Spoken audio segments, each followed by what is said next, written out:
जय हिंद दोस्तों, आप सभी का स्वागत है मेरे चैनल प्रियंका जी के जीएस क्लासेस में। तो दोस्तों, बिहार डीएलएड एंट्रेंस एग्जाम को लेकर जो है मेरे चैनल पे रोज जो है पीवाईक्यू वीडियो आते रहते हैं। और हर रोज जो डेली रात को लाइव 10 बजे से लेकर 11 बजे तक जीके जीएस क्वेश्चन का डिस्कशन करते हैं। तो आप लोग ज़रूर जुड़िएगा डेली रात को 10 बजे। और चैनल पे नए हैं तो सब्सक्राइब जरूर कर लीजिएगा, क्योंकि मेरी चैनल बहुत छोटे और आप लोगों के सपोर्ट की बहुत ज़रूरी है।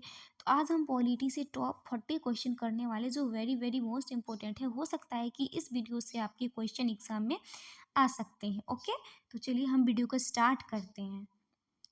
बहुत इंपॉर्टेंट क्वेश्चन, इससे पहले भी मैंने पॉलिटी का कई वीडियो जो है कराया हुआ है। भारत में किस प्रकार की कार्यपालिका है? संसदीय है, अध्यक्षात्मक है, राजतंत्रात्मक है, या इनमें से कोई नहीं? तो देखिए, भारत में जो हमारी कार्यपालिका कार्यपालिका का मतलब यहाँ देखिए तीन चीज हो, कार्यपालिका न्यायपालिका होता है। ओके, तो कार्यपालिका का मतलब होता है राष्ट्रपति से संबंधित होता है, संसद से। ओके, और न्यायपालिका से सुप्रीम कोर्ट आप समझिएगा। ओके, तो कार्यपालिका का मतलब यहाँ राष्ट्रपति समझिएगा। तो हमारा संसदीय है, कैसा है? संसदीय। नेक्स्ट क्वेश्चन है कि जर्मनी में एक सेकेंड, जर्मनी में सरकार का प्रधान कौन होता है? तो देखिए, जर्मनी में जो सरकार, देखिए अपने यहाँ जो सरकार का प्रधान होता है, वास्तविक प्रधान तो प्रधानमंत्री होता है, बट औपचारिक रूप से राष्ट्रपति होते हैं। लेकिन जर्मनी में देखिए, जैसे अमेरिका के सारे काम कौन करते हैं? राष्ट्रपति करते हैं, राष्ट्रपति। लेकिन हमारे भारत में वही काम कौन करते हैं? प्रधानमंत्री करते हैं। तो वहाँ के जो राष्ट्रपति को जो है वो चांसलर बोला जाता है। क्या बोला जाता है? चांसलर। एक्चुअली जर्मनी के पीएम को चांसलर बोला जाता है। तो कंफ्यूज हो शायद आप सब, मैं कन्फर्म करके नेक्स्ट वीडियो में बता दूंगी। आई थिंक पीएम ही होगा। जर्मनी के पीएम को जो है चांसलर बोला जाता है। तो option C is the correct answer हो जाएगा। तीसरा नंबर क्वेश्चन है कि संघीय मंत्री परिषद का अध्यक्ष कौन होता है? एक सेकंड चेक कर लो, मैं वीडियो चालू है। संघीय मंत्री परिषद का अध्यक्ष कौन होता है? तो संघीय मंत्री परिषद का अध्यक्ष जो वो प्रधानमंत्री होते हैं। तो option B is the correct answer हो जाएगा। ओके, फोर्थ नंबर क्वेश्चन है कि राष्ट्रपति को महाभियोग की प्रक्रिया द्वारा कौन हटा सकता है? तो संसद हटा सकता है। कौन हटा सकता है? संसद। और राष्ट्रपति पर महाभियोग की जो चर्चा है वो हमारे संविधान के अनुच्छेद जो है 61 में है। ओके, संसदीय शासन व्यवस्था में वास्तविक शक्ति किसमें निहित होती है? तो देखिए, संसदीय शासन व्यवस्था में जो वास्तविक शक्ति जो निहित होती है वो मंत्री परिषद एवं प्रधानमंत्री के पास होता है। ओके, अगला क्वेश्चन है हमारा 6 नंबर कि भारतीय कार्यपालिका का पॉकेट वीटो किसके पास होता है? तो भारतीय कार्यपालिका का जो पॉकेट वीटो होता है तो ऑब्वियसली राष्ट्रपति के पास होता है। 1986 में जो है हमारे जो ज्ञानी जैल सिंह थे, उन्होंने डाक विधेयक पर जो है पॉकेट वीटो का जो है प्रयोग किया था। अगला क्वेश्चन है 7 नंबर, राष्ट्रपति द्वारा राज्यसभा में कितने सदस्यों को मनोनीत किया जाता है? तो ऑब्वियसली 12 सदस्यों को मनोनीत किया जाता है। अभी वर्तमान समय में राज्यसभा में 233 जो है वो निर्वाचित है, 12 मनोनीत है। तो इस तरह जो है आपका 245 जो है अभी वर्तमान समय में है, और अधिकतम संख्या जो होनी चाहिए वो 250 होनी चाहिए। राज्यसभा का जो है जानकारी था। नेक्स्ट क्वेश्चन है हमारा कि भारतीय सैन्य बल का प्रधान कौन होता है? तो ऑब्वियसली जो है भारतीय सैन्य बल का जो प्रधान होते हैं वो राष्ट्रपति होते हैं।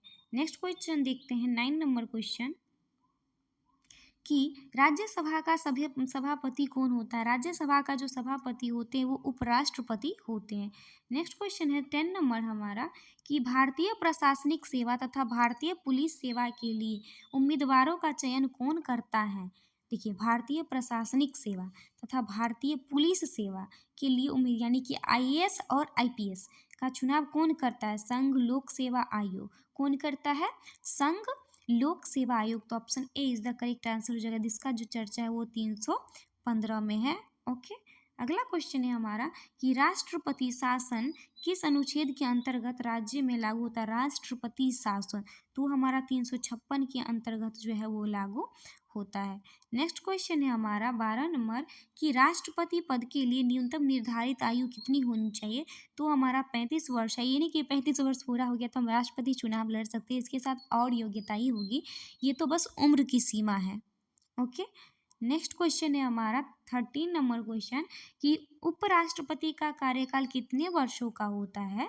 तो देखिए उपराष्ट्रपति का जो कार्यकाल है वो 5 वर्षों का होता है, लेकिन पूछेंगे आपसे कि राज्यसभा के जो सांसद होते हैं उसका कार्यकाल कितना होता है, तो वो 6 वर्ष का होता है। अगला क्वेश्चन है कि जापान में संसदीय प्रणाली है जिसमें राज्यों का प्रमुख कौन होता है।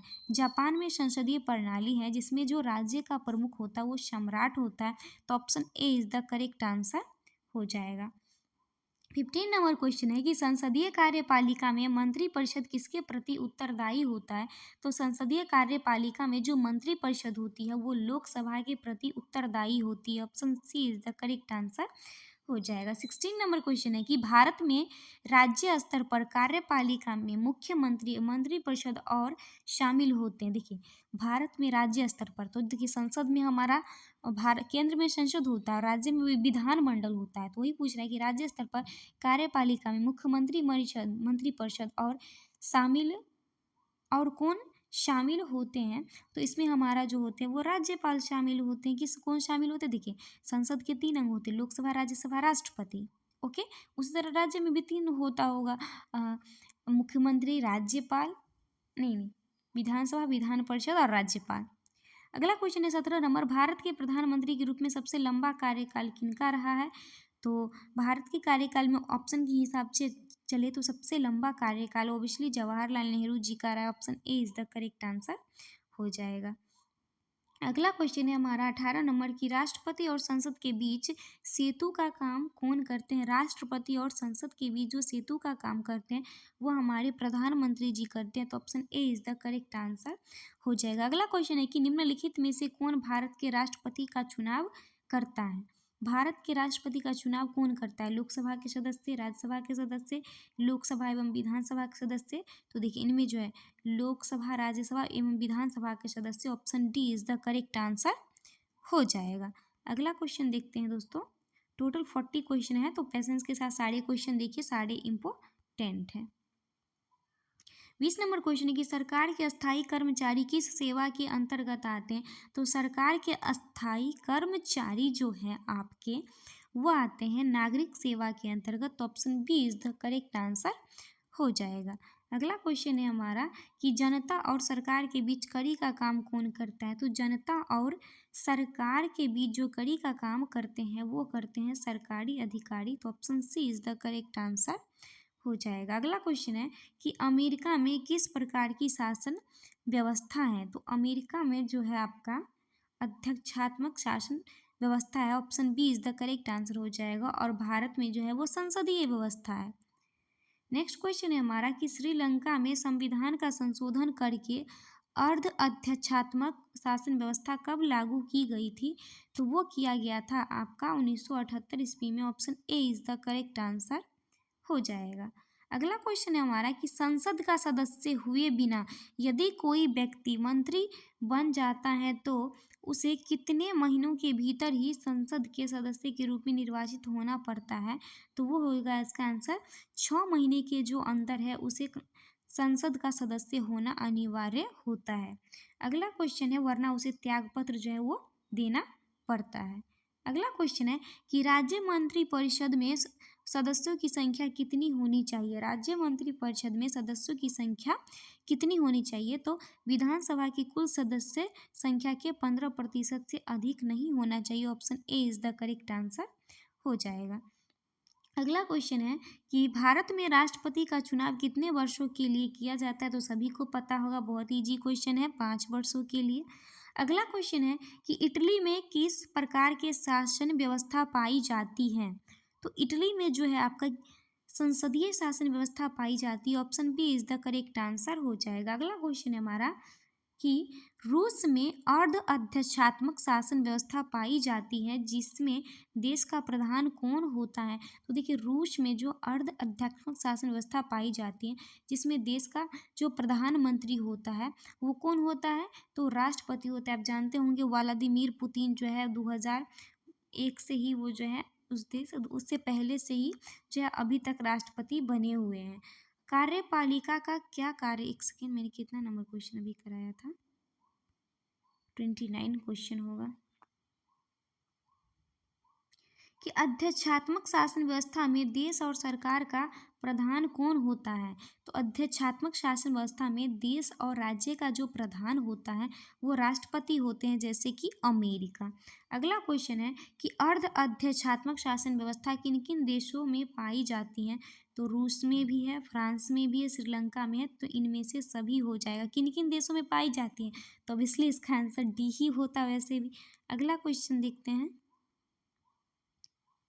31 नंबर क्वेश्चन कि भारत में देश का औपचारिक प्रधान कौन है? तो भारत में देश का औपचारिक प्रधान जो है वो राष्ट्रपति होते हैं और वास्तविक प्रधान जो होते हैं वो प्रधानमंत्री होते हैं। अगला क्वेश्चन है कि भारत में राज्य के शासन में केंद्र का प्रतिनिधि किसे कहा गया है? राज्य के शासन में केंद्र का प्रतिनिधि जो है वो राज्यपाल को कहा गया है, क्योंकि राष्ट्रपति इसका जो है नियुक्ति करते हैं। अगला क्वेश्चन है कि राष्ट्रपति को सहायता और सलाह देने के लिए एक मंत्री परिषद होती है, जिसका प्रधान कौन होते हैं? तो उसका प्रधान प्रधानमंत्री ही होते हैं। ओके। अगला क्वेश्चन है कि किसने प्रधानमंत्री के पद को सरकार की केंद्रीय धुरी की संज्ञा दी? किसने प्रधानमंत्री के पद को सरकार की केंद्रीय धुरी की संज्ञा दी? तो वो दिए थे जवाहरलाल नेहरू जी ने प्रधानमंत्री के पद को सरकार की केंद्रीय धुरी की संज्ञा। अगला क्वेश्चन है हमारा कि राज्यों में राज्यपाल की नियुक्ति कौन करता है? तो राष्ट्रपति जी करते हैं। किसके सलाह पे? प्रधानमंत्री जी के सलाह पे। अगला क्वेश्चन देखते हैं। संविधान निर्माता किस प्रकार की कार्यपालिका चाहते थे? तो संविधान निर्माता जो है वो शक्तिशाली कार्यपालिका चाहते। कौन नहीं चाहेगा कि हमारा कार्यपालिका जो है वो शक्तिशाली हो।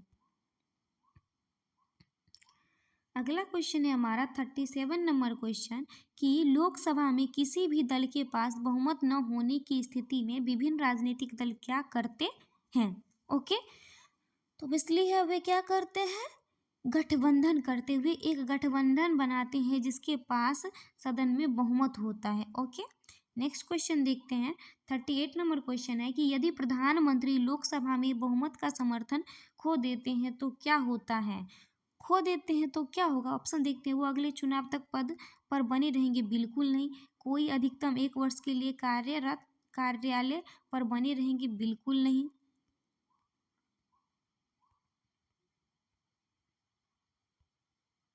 वे क्या करते हैं? त्याग पत्र दे देते हैं। ओके, जैसे ही उनकी जो है वो बहुमत खो देते हैं, जैसे किसी पार्टी से गठबंधन किया हो। जैसे देखते हैं ना बिहार में क्या होता रहता है, नीतीश कुमार कभी एनडीए में चले जाते, कभी आरजेडी में चले जाते हैं।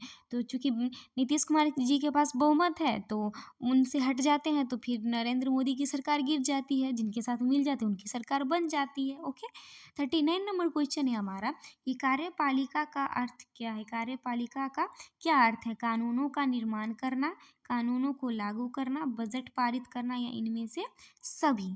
तो देखिए 39 का जो है कार्यपालिका का क्या अर्थ है? तो कार्यपालिका का अर्थ है कानूनों को लागू करना। Option B is the correct answer हो जाएगा।